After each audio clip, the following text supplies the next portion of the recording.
সালামু আলাইকুম। তো বাংলাদেশে আদিবাসী না উপজাতি এই বিতর্কে আমরা যাব না। আমাদের আলোচনার বিষয় হচ্ছে ভূমি রিলেটেড। আদিবাসী বলেন আর উপজাতি বলেন, ইনাদের কাছ থেকে সম্পত্তি আপনি সরাসরি ক্রয় করতে পারবেন না।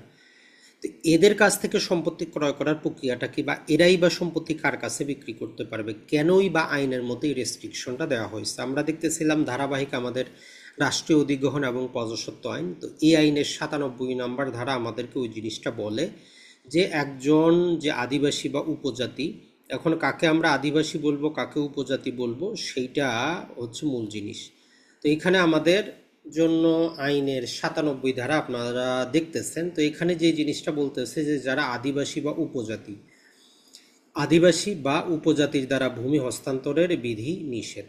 তো নর্মালি যেটা হচ্ছে যে সরকার এই রিলেটেড প্রজ্ঞাপন জারি করতে পারবে, ঘোষণা করতে পারবে যে এই যারা নির্ধারিত আদিবাসীর মধ্যে পড়বে। তো এখানে কিছু নাম দেওয়া আছে, নামগুলা যদি আমরা দেখি, যেমন সাঁওতাল, বানাই, ভূমিজ, ডালু, গোন্ড, হাদি, হাজং, হো, খারিয়া, খারোয়া, কোচ ঢাকা বিভাগের মধ্যে, কোরা, মগ, মাল, সুরিয়া, পাহাড়িয়া, মার্স, মান্ডা, মুন্ডিয়া, ওডাও এবং তোড়া, এগুলো কিছু আদিবাসী বা উপজাতির নাম। আরও থাকতে পারে, তবে এখানে কিছু উল্লেখ করা আছে।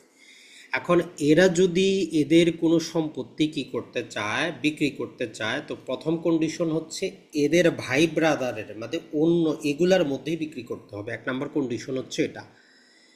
এখন যদি এইগুলো বিক্রি করতে গিয়ে এই রকম কোনো ব্যক্তি না পাওয়া যায় তাদের ভাই ব্রাদারের মধ্যে যারা ক্রয় করতে পারবে, তখন বাইরে বিক্রি করতে চাইলে তারা কি কি যে কাজটা করতে হবে সেটা হচ্ছে এসিল্যান্ড বরাবর আবেদন করতে হবে যে এইরকম সম্পত্তিটা এই ব্যক্তির কাছে আমি হস্তান্তর করতে চাই। তো এসিল্যান্ড সমস্ত কিছু যাচাই বাছাই করে দেখবেন, যদি উপযুক্ত মনে হয় অনুমতি দিবেন। আর ওই অনুমতিপত্র ছাড়া কিন্তু সাব রেজিস্ট্রার ও দলিল রেজিস্ট্রেশন করবেন না।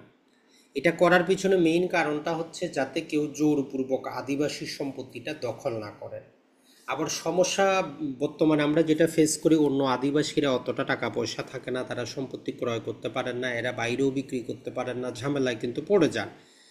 তো এই ক্ষেত্রে নানা প্রকার আমরা 2 নম্বরেও দেখি যে বাঙালি বা অন্য মানুষ কি করে, ওই অন্য আদিবাসীকে কিছু টাকা পয়সা দেয়, কম দামে ওই আদিবাসীর নামে নেয়, ওই আদিবাসী থেকে পাওয়ার অফ অ্যাটর্নি নিতে কিন্তু আবার কোনো বাধা নাই। ওই আদিবাসী থেকে পাওয়ার অফ অ্যাটর্নি নিয়ে সম্পত্তিটা ব্যবহার করে, মানে আমরা যতই আইন করি আইনটার দুর্বল লুপহোলগুলো কিন্তু তারা বের করে। পাশাপাশি আদিবাসীর যে সম্পত্তি এটা যদি সে বন্ধক রাখতে চায়, বলতেছে যে খাই খালাসি বন্ধক যেটা আছে, সম্পূর্ণ খাই খালাসি বন্ধক 7 বছর পর্যন্ত, যেটা আমরা পড়েছি যে তার 1 বিঘা জমি আছে, 50,000 টাকা আপনি দিয়ে দিবেন, 7 বছর ভোগ করবেন, তারপরে অটোমেটিক জমিটা তার কাছে চলে যাবে, আপনি কোনো আর টাকা পয়সা তার কাছ থেকে পাবেন না। আপনি যে তার সম্পত্তিটা ভোগ করছেন এটার বিনিময়ে আপনি এই এই কাজটা, তো এইটাই তারা করতে পারবে। তবে সমস্ত প্রকার দলিল নিবন্ধিত হতে হবে, নিবন্ধিত দলিল ছাড়া হবে না। আর কেউ যদি কোনো এই আইনের অনুমতি ছাড়া কেউ যদি কোনো প্রকার বিক্রি করে বন্ধক নেয়, সেই দলিলটা বাতিল বলে গণ্য হবে। আরেকটা মজার কথা বলা হচ্ছে যে আপাতত অন্য কোনো আইনে যাই কিছু থাকুক, কোনো আদালত কোনো আদিবাসী রায়তের জোত বা ইয়ার অংশবিশেষের অধিকার বিক্রয়ের নিমিত্তে ডিক্রি বা আদেশ প্রদান করতে পারবেন না। তার মানে আপনি আদালতের মাধ্যমেও গিয়েও আদিবাসীদের সম্পত্তিগুলো আদালত ডিক্রি করতে পারবে না।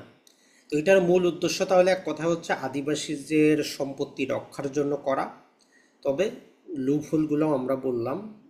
আর তারা সম্পত্তিটা চাইলে বন্ধক করতে পারবেন না, সম্পূর্ণ খাইখালাসি বন্ধকই কিন্তু করতে পারবেন, এর বেশি কিন্তু না।